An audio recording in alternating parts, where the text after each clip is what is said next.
Assalamualaikum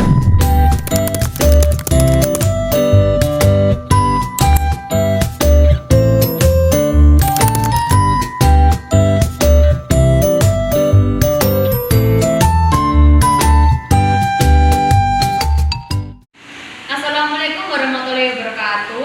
Kami dari kelas 10-4 ingin membahas tentang materi litosfer. Litosfer adalah fenomena geosfer yang ada di permukaan bumi. Struktur terbagi menjadi 4, yaitu ada kerak bumi, mantel bumi, inti bumi bagian luar, dan inti bumi bagian dalam. Kerak bumi terbagi menjadi 2, yaitu kerak samudra dan kerak benua.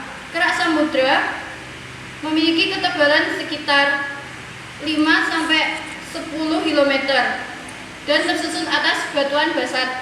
Sedangkan kerak benua memiliki ketinggian sekitar 50-70 km dan tersusun atas batuan granit. Mantel bumi memiliki kedalaman sekitar 2.900. Mantel bumi merupakan lapisan berbatu yang memiliki kedalaman sekitar 2.900 atau 1.800 mil yang meliputi 48% volume bumi. Inti bumi bagian luar merupakan struktur cair yang terdiri dari nikel dan besi. Inti bumi bagian dalam terbentuk bola metal yang memiliki radius sekitar 1220 pi.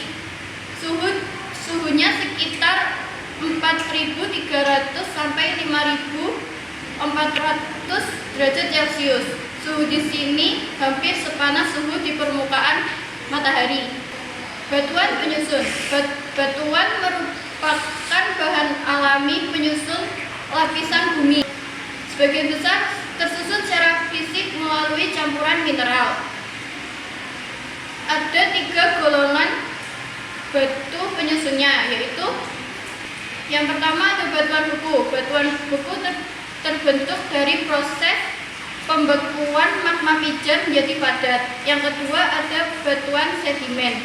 Batuan sedimen yang melalui proses sedimentasi, di mana berbagai batuan sedimen berasal dari melakukan batuan lainnya.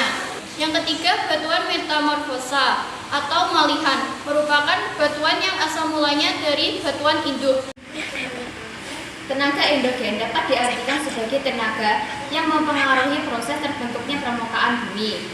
Tenaga endogen yang berasal dari dalam bumi yang dipengaruhi oleh arus konveksi pada mantel bumi, berupa magma yang naik ke lapisan kerak bumi dan membentuk relief pada muka bumi. Tenaga endogen dibagi menjadi 3, yaitu tektonisme, vulkanisme, dan seisme. Tektonisme berasal dari dalam bumi yang mempengaruhi terjadinya proses perubahan lapisan di permukaan bumi secara vertikal dan horizontal. Gerak tektonisme dibagi menjadi 2, yaitu epigenesa dan orogenesa. Gerak epigenesa adalah perubahan bentuk daerah pada wilayah yang luas yang disebabkan oleh tenaga yang lembut dan waktu lama dengan arah vertikal. Yang kedua yaitu gerak orogenesa, yaitu suatu pergerakan lempeng tektonik pada wilayah yang sempit dan berlangsung dalam waktu yang singkat. Yang kedua adalah vulkanisme. Vulkanisme merupakan peristiwa di mana naiknya atau keluarnya magma yang berasal dari perbumi menuju inti bumi. Peristiwa ini berhubungan dengan pembentukan pegunungan dan gunung api. Gerakan magma yang berkaitan dengan vulkanisme dibagi menjadi 2, yaitu intrusi magma dan ekstrusi magma. Intrusi magma merupakan aktivitas magma yang berada di perut bumi, memotong atau menyisipkan pada lapisan bumi atau litosfer, namun tidak sampai pada permukaan bumi. Yang kedua adalah ekstrusi magma. Ekstrusi magma merupakan aktivitas di mana magma naik atau keluar pada permukaan bumi dan kelanjutan dari instruksi magma. Magma adalah getaran yang terjadi di permukaan bumi akibat pelepasan energi secara tiba-tiba dari dalam bumi. Getaran ini juga disebut dengan gempa bumi dan disebabkan oleh pergeseran lempeng tektonik. Penyebab seisma ada 3, yaitu gempa tektonik. Gempa tektonik diakibatkan oleh pergeseran lempeng tektonik. Yang kedua adalah gempa vulkanik. Gempa vulkanik diakibatkan oleh aktivitas magma yang terjadi sebelum gunung meletus. 3 adalah gempa runtuhan. Runtuhan bawah tanah dan pergeseran batu besar bisa menimbulkan gempa kecil. Yang kedua yaitu tenaga eksogen.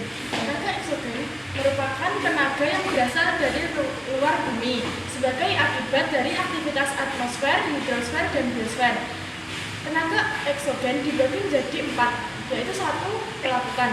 Pelapukan merupakan proses penghancuran batuan di permukaan bumi yang dipengaruhi oleh temperatur udara, kelembapan udara, dan kelebatan vegetasi yang ada di sekitar batuan. Pelapukan sendiri dibagi menjadi 3 macam, yaitu pelapukan mekanis, pelapukan kimiawi, dan pelapukan biologis. Yang kedua yaitu erosi atau pengkisan. Dapat diartikan sebagai pengikisan batuan atau tanah yang disebabkan oleh air, angin, dan gletser. Erosi dibagi menjadi 3, yaitu erosi air, erosi angin, dan erosi gletser. Yang ketiga yaitu sedimentasi atau pengendapan. Dapat diartikan sebagai pengendapan atau penumpukan material hasil dari erosi, pelapukan, dan mass wasting. Sedimentasi dibedakan menjadi 3, yaitu sedimentasi fluvial, sedimentasi aerolin, dan sedimentasi marin. Yang keempat yaitu mass wasting atau pergeseran tanah. Dapat diartikan sebagai perpindahan massa batuan atau tanah dengan jumlah yang cukup besar dan disebabkan oleh gaya gravitasi. Pergeseran tanah dibagi menjadi 6, yaitu layapan tanah, tanah amblas, tanah mengalir, tanah longsor, tanah mendadak, dan lumpur mengalir. Proses terjadinya gunung meletus melibatkan beberapa tahap, mulai dari akumulasi magma hingga keluarnya magma ke permukaan bumi melalui celah atau lubang pada gunung. Magma yang panas dan cair didorong oleh gas yang bertekanan tinggi dan menyebabkan gunung meletus. Yang pertama ada akumulasi magma. Magma yang merupakan batuan cair terus menumpuk. Pembentukan magma terjadi akibat panasnya suhu bumi dan tekanan yang terus meningkat. Tekanan gas yang terperangkap di dalam magma seperti uap air dan kapur dioksida terus menumpuk dan menciptakan tekanan yang tinggi. Yang ketiga adalah naiknya magma. Ketika tekanan gas dalam magma melebihi kekuatan bebatuan di sekitarnya, magma akan terdorong ke atas, mencari jalan keluar melalui celah atau retakan di kerak bumi. Yang keempat adalah letusan. Ketika magma mencapai permukaan bumi, maka letusan akan terjadi. Magma, gas, dan materi lainnya seperti batu, uap, dan debu akan dikeluarkan ke permukaan bumi. Bahan-bahan yang digunakan untuk eksperimen letusan gunung, yang pertama ada sabun pencuci piring, yang kedua ada baking soda, dan yang ketiga ada cuka dan air. Yang pertama masukkan sabun pencuci piring.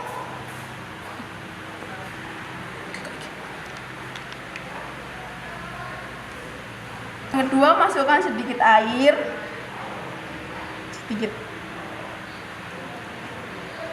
Kemudian baking soda.